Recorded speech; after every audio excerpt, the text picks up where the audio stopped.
Hi, my name is Dr. Christine Dixon, and I'm a clinical psychologist.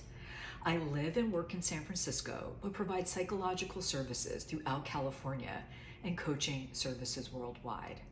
Today, I wanted to talk to you about a cognitive distortion that affects many people. It's called catastrophizing.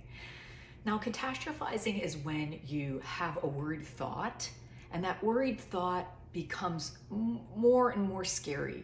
You start to think of the worst case scenario that could possibly happen, and then you convince yourself that that could be a reality.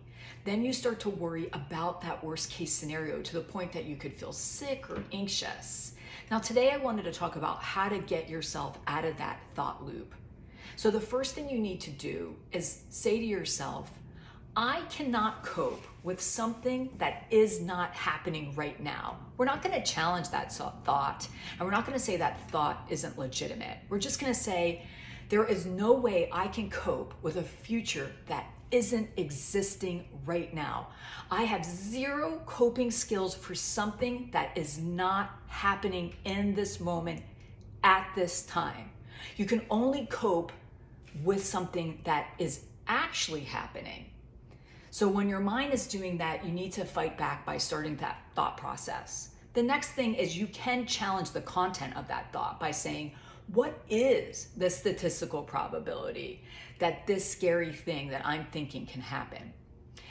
What happens is your mind will then start coming up with all these data points and all these ideas to support your distorted thought. But you still need to look at the facts. What are the actual facts that this situation could arise in your life? And then third, you need to take a break. You need to go outside. You need to see the sun. You need to see the sky. You need to realize that there's more than this moment. And then your mind will kind of break this loop a little bit. You can take a hot shower, a cold shower. You can do something to create a different sensation. You can watch a show, but whatever you do, you need to work to get yourself out of that thought loop. So these are 3 quick suggestions today. And if you need any help, if you want to reach out to me, please feel free to contact me through ChristineDixon.com or TriValleyPsychotherapy.com, which is in the comment section. Thank you.